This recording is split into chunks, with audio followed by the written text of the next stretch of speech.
আজকে হচ্ছে ফেব্রুয়ারির 25 তারিখ। গুড মর্নিং সবাইকে, আশা করি সবাই অনেক ভালো আছেন। সময় এখন 8টা 31।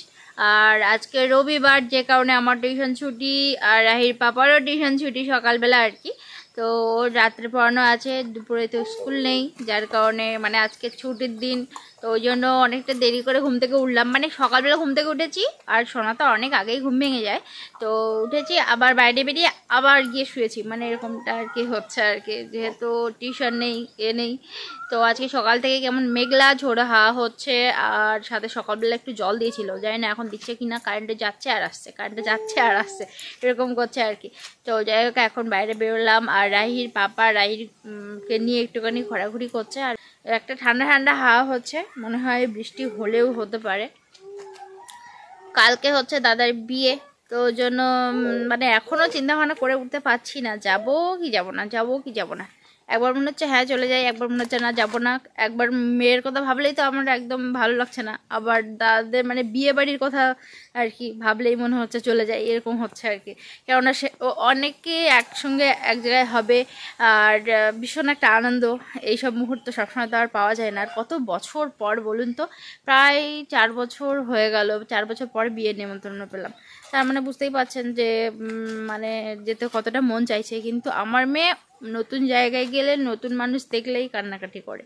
তো যার কারণে শুধু এখনও ভাবছি যাবো কি যাবো না। যদিও কালকে একটুখানি শাড়ি গুছিয়েছি, যে কি শাড়ি পরবো একটু চিন্তা ভাবনা করছিলাম। তো তারপর মেয়ে উঠে পড়লো, তো ওই জন্য আর বের করা হয়নি। তো যাই হোক, এখনও পর্যন্ত রাহির পাপাকে বলছি যে যাবো কি যাবো না, যাবো কি যাবো না, কিন্তু যেতে ভীষণ মন চাইছে। আর এই যে সকাল থেকে তো উঠে পড়ে, ওর ওর তো অনেক মানে ভোরেই মানে এ হয়ে যায়, ঘুম ভেঙে যায়। আজকে বেশ ঠান্ডা পড়েছে। আর আজকে সকাল থেকে হাওয়াটা উত্তর দিক থেকে হচ্ছে আর ঠান্ডা পড়েছে বেশ, মনে হয় বৃষ্টি টিষ্টি হবে, মেঘ করেছে। তো বিয়ে বাড়িতে যাবে কিনা আমি বলছি চলো, ও ডিসিশন নিতে পারছে না। না, ও বলছে আমি জানি না, তুমি কি করবে না আমি করো। বলছি চলো চলো, তা ও বলছে কি করব, বাচ্চা মেয়েকে নিয়ে ও কান্নাকাটি করবে এইসব বলছে। তুমি কান্নাকাটি করবে? রাহির বাবা এখন যাবে কান্নাকাটি করবে? মানে মিন আনতে, বাগদা মিন আনতে যাবে কোথায় কে জানে, আবার ঘি দিতে যাবে। দেখি কি করা যায়। ভাগ্নে আসছে আলু নিয়ে দোকান থেকে। আর ভাগ্নাকে দেখলেই সোনা বলে দাদা দাদা, ও ঠিক বুঝতে পারে। হ্যাঁ না, বলো দাদা, বলো দাদা দাদা। দাদা কি অবস্থা, দাদা চলে গেল, নিল না। তুমি ধরো আমি যাই। কোথায়? অনেক কাজ আছে, আমি তো অনেক কাজ করব।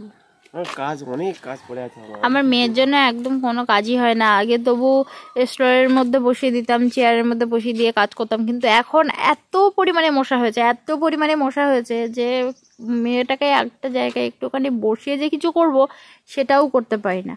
আর একটু গরমও পড়েছে, সকাল টাইমটাও না হয় গা হাত পা ঢাকা থাকে কিছুক্ষণ, কিন্তু এর পরের যে কাজগুলো বা একটু বাইরেই কাজগুলো করব তো একদম করতে পারি না। তখন তো মানে হালকা পাতলা জামা পরানো থাকে।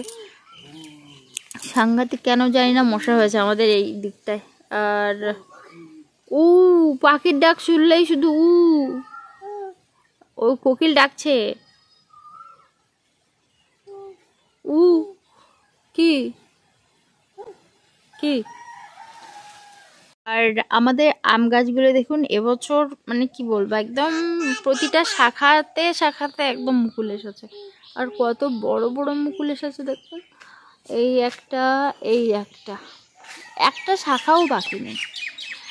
ওই একটা আম গাছ 3টে, ওই একটা আম গাছ 4টে, ওই একটা 5টা, আর ওই সাইডে ওই একটা, ওই দেখুন ওই ওই একটা 6টা।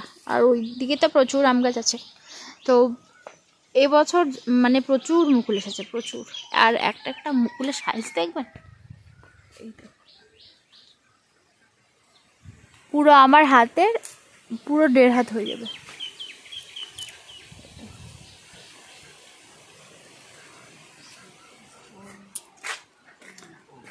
আর দাদার বিয়েতে কি বৃষ্টি হবে নাকি বলো তো? দাদার বিয়েতে কি বৃষ্টি হবে? হ্যাঁ বৃষ্টি হবে, বিয়েতে বৃষ্টি হবে, কি করবে? ঠান্ডাও পড়বে। আর এখন যাব একটা ভ্যান ঠিক করতে, কারণ এই যে কালকে সব এক জায়গায় করেছি, এই পালাগুলো ফিশারিতে দেবো। ফিশারিতে একদম পুরো ফাঁকা, অনেক পালা ছিল তো অনেক দিন হয়ে যাওয়াতে নষ্ট হয়ে গেছে, আর কিছু পালা লোকজন তুলে নিয়ে চলে গেছে, এরকমটা হয়েছে। তো আমি কালকের ওই যে ওই পিছনে ওই কুল গাছ ঝুড়েছি, কুল গাছের ডালপালা রয়েছে আর এখানে কিছু শুকনো পালা রয়েছে, এইগুলো আর এই যে বাঁশগুলো আছে এই বাঁশগুলোকে নেব, নিয়ে আজকে একটা ভ্যান ভাড়া করে নিয়ে আসি, ভ্যানে করে নিয়ে ফিশারিতে যাবো আর সব পুঁতে দেবো আজকে। আর কাল তো বিয়েবাড়িতে যাবো, একদম সময় হবে না, বিয়েবাড়ি থেকে এসে আবার স্কুল টিউশন মানে এত ব্যস্ত থাকবো।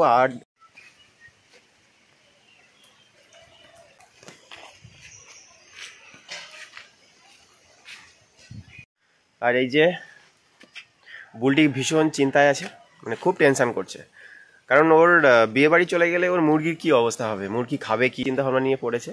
আসলে ঘরটা যদি একটু বড় করেছি সেটা মাকে বলে যাব করবে ফোন, তবুও চিন্তা করছে যে মারও মুরগি আছে, মা খুব ব্যস্ত থাকে, তার মাঝখানে এগুলো করবে, আর আমরা প্রায় 3 দিন থাকবো না বাড়িতে, তাই জন্য খুব টেনশনে আছে। তোরও টেনশন হচ্ছে নাকি? ও খুব খুব করছে, নখের কোণে আঁচড়ে নিয়েছে, নখের কোণে, চোখের কোণে। কিছু বলবে? বলো টাটা টাটা টাটা। বিয়ে বাড়ি যাও বলে এই যে শাখা পোলা, শাখাটা তো পড়া ছিল, পোলা পড়েছি আবার। এতক্ষণ ধরে সোনাকে ঘুম পাড়াচ্ছিলাম, ওকে একটু খাওয়ালাম, তো এখন ঘুমিয়ে পড়েছে। আমি চট করে চলে এসেছি, এই যে এটা একটু মেজে পরিষ্কার করে নিই, ব্যাস সঙ্গে সঙ্গে উঠে পড়লো। কি হলো? একটু কাজ করছিলাম, সবে মাত্র ঘুম পাড়ি দিয়ে আমি গ্যাসের ওখানে গেছি, গ্যাস পরিষ্কার করবো, ঘুম হয়ে গেল। হ্যাঁ কি হলো? আমি কাজটা করবো কি করে মা? এসো। এখন কিছু করার নেই, রাহিকে কোলে নিয়েই কাজ করতে হচ্ছে, আর রাহির পাপা গেল একটু বাজারে। মোটামুটি রান্নাবান্না করে খাওয়ার মতো ক্লিন করলাম, আসলে একেবারে ডিপ ক্লিন একদম করতেই পারি না, সোনাকে কোলে নিয়েই যতটুকু পারলাম করলাম। আর ও তো মানে কি বলবো, বাড়িতে কেউ না থাকলে, মানে বাড়িতে ওর বাবা না থাকলে তো, আর ওকে নিয়ে কাজ করা খুব সমস্যা হয়ে যায়। ভাত ফুটে উঠেছে, আমি এই ভাত বসিয়ে, আর আজকে ঘরের ভিতরে ভালো করে, মানে ঘরের ভিতর থেকে বারান্দা পুরো ঝাড় দিয়ে বের করলাম। অনেক সময় হয় না যে কোনো জিনিস ফেলার থাকে, কিন্তু সেটা সময় নিয়ে দেখে ফেলতে হয়, বা কোনটা রাখবো না এরকম একটা করতে হয়, সেইটাই আমি সময় পাচ্ছিলাম না। তো মেয়ের বাবা আজকের বাড়ি, যে কারণে আমি সেই কাজটা করলাম। মোটামুটি এখন মনে হচ্ছে না, একটুখানি যেন মানুষের বসবাসের মানে ঘর হয়েছে আর কি। এখন ভাত একটু কম আছে, আর আজকে দেখতেই পাচ্ছেন লম্বা লম্বা চাল, আজকে একটু মাংস এনেছে, তো ওই জন্য মাংস রান্না করবো বলে ভালো চালটা বসালাম। ওই মেয়ের অন্নপ্রাশনের সময় কিছু মানে চাল আনা হয়েছিল, তো একটু বেশি আছে, তো সকল সময় খাই না, ওই ভালো কিছু হলে খাই। এবার শুধু ঘর মোছার পালা। ঝাপসা দেখাচ্ছে কেন? এই যে এখানে তো পুরো প্যাকেট থেকে শুরু করে মানে যাবতীয় সে অনেক কিছু ছিল, সেগুলো সব মানে ফেলেছি, আর এগুলো সব এখানে রেখেছি, জায়গা মতন রাখতে হবে। কিছু কিছু জিনিস সব কৌটার মধ্যে দেওয়ার ছিল, সেগুলো সব দিলাম। নিচেরটায় চাল, উপরেরটায় ময়দা, তারপরে আটা, তারপরে মানে ছোলা টোলা যা কিছু, এখানে সোনার ইয়ে আছে, ডাল টাল, এখানে সোনার এই যে ডাল টাল আছে, মোটামুটি সব মিলিয়ে মিশিয়ে রেখেছি। আর এই যে সোনার জন্য সব ফল এনেছিল, কিছু না ওই মুখে একটু পচে পচে গেছিলো, ফেলে টেলে দিয়ে, আর এইগুলো সব রাখা আছে। সব সোনার নয়, একটু কুল খেতে ভালোবাসি বলে রাহির পাপা আবার কুল এনেছিল। লাল আলু তো ওর খিচুড়িতে দেওয়া হয়, আর এই কলা আনলে আমরা সবাই খাই। মোটামুটি এই মিলিয়ে মিশিয়ে এনেছিল।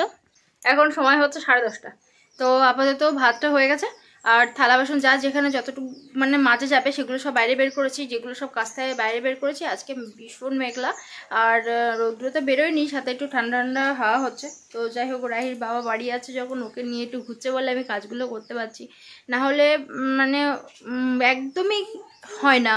সোনাকে রেখে দিলেই কাঁদে এরকম করে, তো কোলে নিয়ে আর কতটা কি করব। তো ঘরের ভিতরে খাটে তোলা থেকে শুরু করে আর পরিষ্কার করে বের করেছি, মনটা বেশ অনেকটা ফ্রি লাগছে। আসলে ঘর বারান্দা থেকে শুরু করে আর বাইরের চারপাশ যদি পরিষ্কার থাকে তো মনটাও ভালো লাগে আর কি। তো আপাতত অনেকটা ক্লিন করেছি, এটাই অনেক ব্যাপার। তো এখন রান্নাবান্না করব, তো ভাবছি আগে মাংসটা ধুয়ে এনে বসিয়ে দেবো, না আগে থালা বাসনগুলো মেজে আসবো, না কাপড় চোপড়গুলো ডুবাবো, দেখি এক এক করে করতে থাকি। রাহির বাবা বললো তাড়াতাড়ি রান্না করো, সকালবেলার একটু মাংস ভাত খাবো, ভীষণ ইচ্ছা করছে খেতে। আর আমারও ইচ্ছা করছিল, তো যাই হোক এখন আলুটা ভেজে নিচ্ছি আর ওদিকে মশলাগুলো এক এক করে বেটে নিচ্ছি।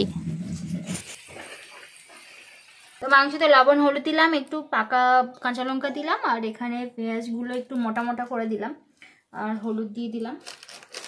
এর মধ্যে আছে, আমি সব বেটে নিয়েছি, বাটা মশলায় রান্না করব। এর মধ্যে আছে রসুন, তো রসুন দেব।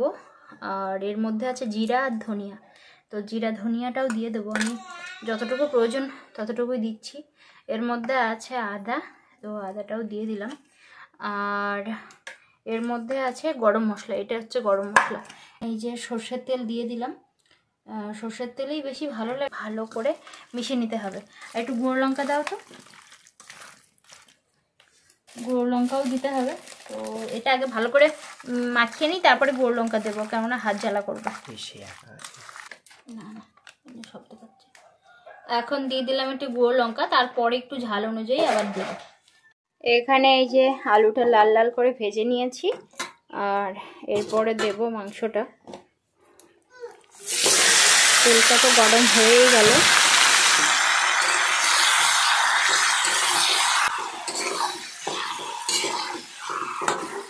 বড় মুরগির মাংস, যার জন্য বেশ ভালো আর কি তেল হয়েছে। অনেকে আবার খারাপ ভাববেন না, আমরা কিন্তু পা খাই, মানে রাহির পাপা খায় না, পছন্দ করে না, কিন্তু আমি খেতে ভীষণ পছন্দ করি, ওই জন্য আমি জোর করি। কিন্তু রাহির পাপার একদম মানে খেতে ইচ্ছাই করে না, বা বলতে পারেন একরকম রুচি হয় না, কিন্তু আমি একটু পছন্দ করি বলে খুব জোরাজোরি করি, আর প্রতিবারে বলি বলে ও এবারে এনেছে, কোনোদিন আনেনি, এনেই বলছিল যে তোমার জন্যই শুধু আনলাম, না হলে আমার আনতে ইচ্ছা করে না। কি করছো, কি করছো, কি করছো, কি কি কি দোল দোল দোল দোল, কি দোল দোল বলো, বলো দোল, কি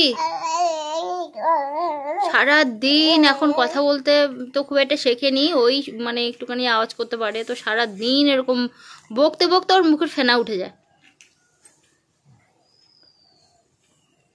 কি হলো, কি হলো,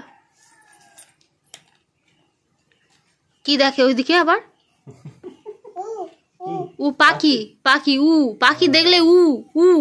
রাহির বাবা বাড়ি আছে বলে কোনটা করবো কোনটা না করবো এরকম মানে শুধু ছোটাছুটি করছে আর কি, এটা করছি ওটা করছি। তো সকাল থেকে জল তো খাওয়াই হয়নি, আর কিছু খাওয়া হয়নি। সকালে উঠে আমি একটু মানে ব্রাশ ফ্রাশ করে নিয়ে তাড়াতাড়ি করে একটু দুটো পাকা কলা খেয়ে নিলে আমার বেশ আর কি পেটটা শান্ত থাকে, আমি একটু এনার্জি পাই। আজকে সেটুকু করিনি, এটা করছি তো সেটা করছি, সেটা করছি সেটা করছি, এরকম করতে করতে ভাতটা একটু ভাবলাম যে শক্ত আছে যখন, তাহলে মাংসটা একটু ধুয়ে আনি। ধুয়ে আনতে গিয়ে আমি একদম ভুলে গেছি, ওখানে গিয়ে ধুয়ে আবার মানে কড়া মাজলাম, খুন্তি মাজলাম, আর একটা ওই যে কড়া চাপা দেওয়ার ঢাকনা মাজলাম আর কি। ভাবলাম যে এইগুলো তাহলে একবার মেজে নিয়ে যাই, তারপরে এসে থেকে পুরো ভাত একদম কাদা হয়ে গেছে, এত খারাপ লাগছে, এমনিতেই সেই দামি চালটা। তো তারপরে ভাবলাম যে মানে তো খাওয়াই যাবে না, ওটা মানে ফেলবো না, দুপুরে খাবো, আবার মানে রাত্রে খাবো আর জল দিয়ে রাখবো, পান্তাও খাবো। তো ভাবলাম যে সকালটা অন্তত ভালো আর কি, ভালো ভাত দিয়ে খাই বলে আমি আবার 2 কাপ চাল বসিয়েছি, ওটা ভাত এবার সুন্দর করে নামিয়েছি। আর এসব করতে গিয়ে আমি তো মানে কোনো কিছু খাবারই টাইম পাইনি, জল বা কোনো কিছু, যার জন্য এত পরিমাণে গ্যাস হয়েছে, আমার গা মাথা ঘুরে আমি যেন পড়ে যাচ্ছি, আমার বমি হলো, এরকম হচ্ছে আর কি সকাল থেকে। মাংসটা একটু সামান্য ঝোলঝোল মতো করবো, তো একটু জল ঢেলে এসে আর কিছু থালা বাসন মাজবো, অনেক থালা বাসন একসাথে মাজতে গেলে হবে না, আগে খেয়ে নিই তারপরে কাজ করবো আর কি। মাংসটাতে না দারুণ তেল বেরিয়েছে, আমি তো তেল দিয়েছিলাম, তাছাড়াও কিন্তু এক্সট্রা মানে অনেক চর্বি ছিল, যার কারণে ভীষণ তেল বেরিয়েছে। এরকম তেলাংশ মাংস আবার বেশি খেতে ভালো লাগে, শরীরের পক্ষে হয়তো অতটা ভালো না। তো এখন দিয়ে দিলাম আলুটা, এর সঙ্গে একটু কষবো। আর দিদিভাই বলছিলেন যখন কোনো কিছু কষাবে তখন ওই কাঁচা গরম মশলা বাটা দেবে, দেখবে মানে শরীরের জন্য মানে ভালো আর কি, কেননা শেষে যখন দেওয়া হয় তখন তো একটা কাঁচা গন্ধ থাকে, তো এই সময়টাই দেবে। তো ভাবলাম যে জল যখন একটু ঢালবো তার একটু আগে দিয়ে আর একটু কষিয়ে নেব, নিয়ে তারপরে জল ঢালবো।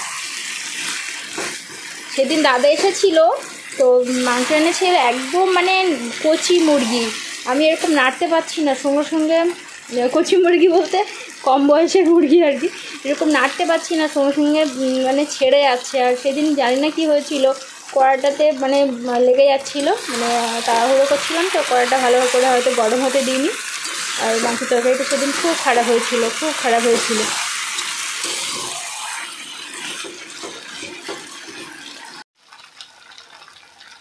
ভালো করে কষে নিয়েছি, এইবারে দেব একটু গরম জল, মানে এই সাইডটা আমি একটু গরম করেছিলাম।